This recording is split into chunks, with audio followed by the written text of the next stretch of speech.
या कपड़िया का रंग चिट्टा होए तो फिर ज्यादा मसा आंदा है नहीं नहीं, रूह कुद्स के बायस ऐसा है, रूह कुद्स के नज़ूल से ऐसा है, रूह कुद्स के जुम्मन से ऐसा है।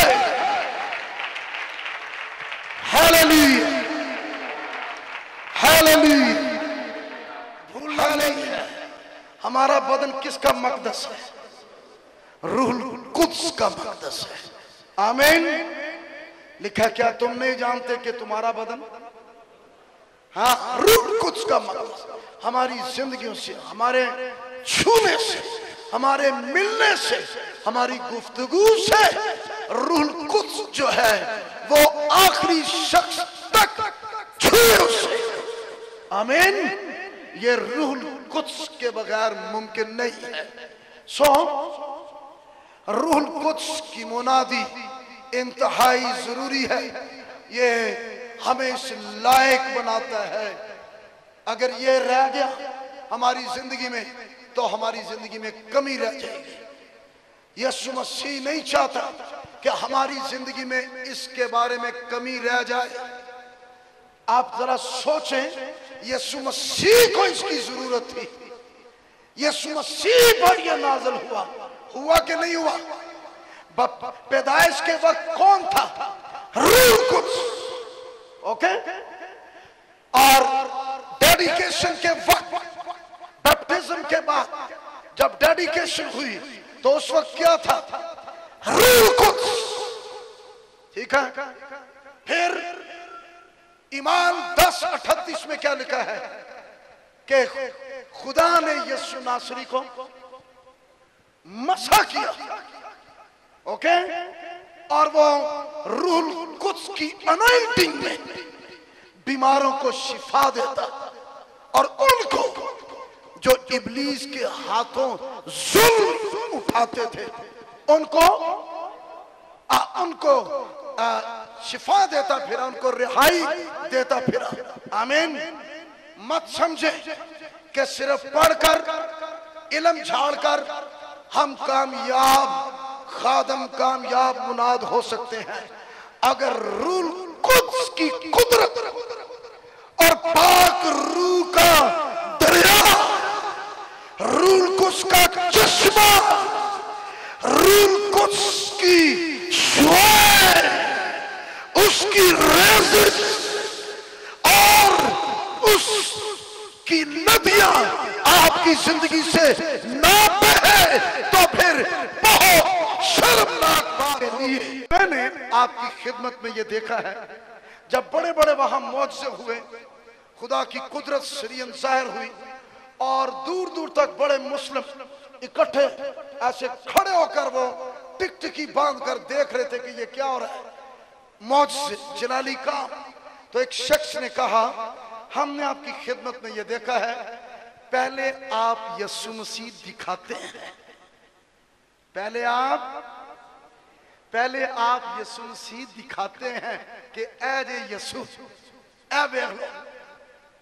जब आप यीशु मसीह लोगों को दिखा देते हैं, वो कैसे दिखाई देता है? कामों के वसीला से, मौजज़ों के वसीला से। आमीन। बोले आमीन।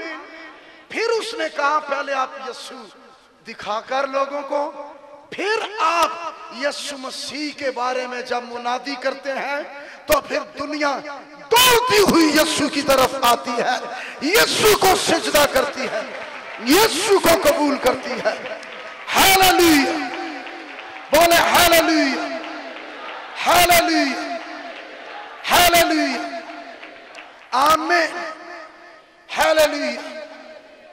सो रूह कुद्स की मुनादी जरूरी है, रूह कुद्स को समझना जरूरी है।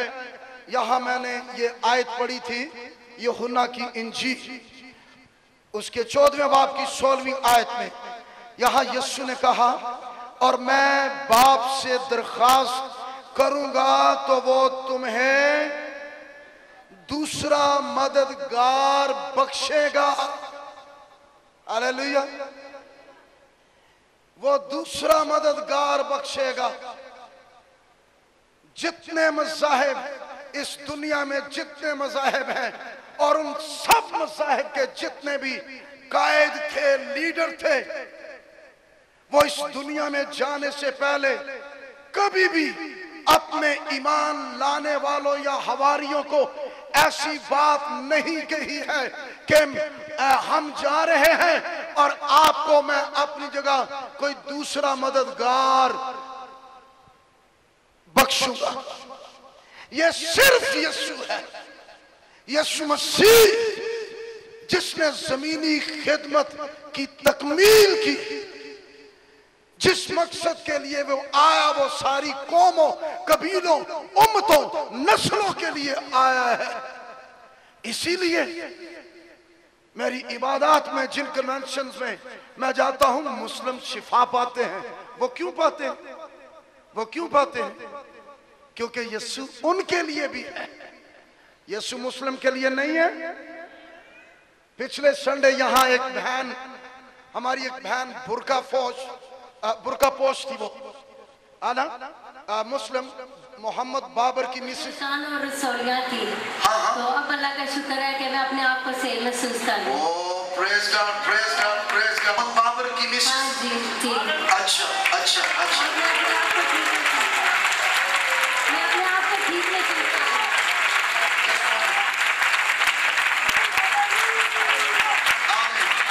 यीशु मसीह सबके लिए है। यीशु मसीह सबके लिए। किस तरह महसूस कर रही हैं? मैं अपने आप को ठीक महसूस कर रही हूँ। ओह प्रेज गॉड। पहले क्या फील करती थी आप? पहले मुझे बहुत तकलीफ थी।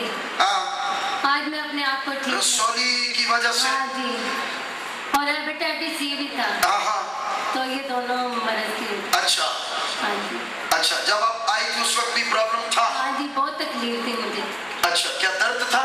हाँ जी। अब मैं अपने आप को सेफ। दर्द नहीं है, बिल्कुल हल्का महसूस कर रही हैं। आमीन। हाँ जी। किसने शिफा दे दी? मैंने ये किसने? यीशु मसीह।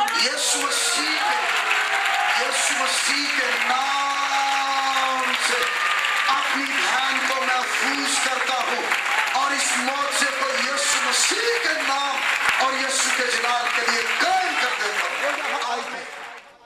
और उसने बताया कि उसके पेट में रसौली है और उसके अलावा और भी कोई प्रॉब्लम था, और इस ईमान के साथ वो इस इबादत में आई। और जब यहां दुआ हो रही थी, मैंने तो हाथ नहीं रखा किसी पे, लेकिन एक है जिसका हाथ यीशु के बाद लामहदूद और सब ईमान लाने वालों पर आ जाता है। उस हाथ को रूह कुद्स बोलेंगे। वो रूह कुद्स ने जब उस मुस्लिम बहन को छुआ, उसके पेट की रसौली श्रिंक हो गई और उसकी रसौली की जड़ें खुश्क हो गई, और वो सामने आई। वो सामने आई और उसने गवाही दी। उसने गवाही दी। ये रूह कुद्स के बायस से हमारे भाई एकलीसिया के जो यीशु के पास चले गए, इस दुनिया से रहलत फरमा गए, उनके साथ कुछ ऐसा हुआ, मुंह में कैंसर हो गया था।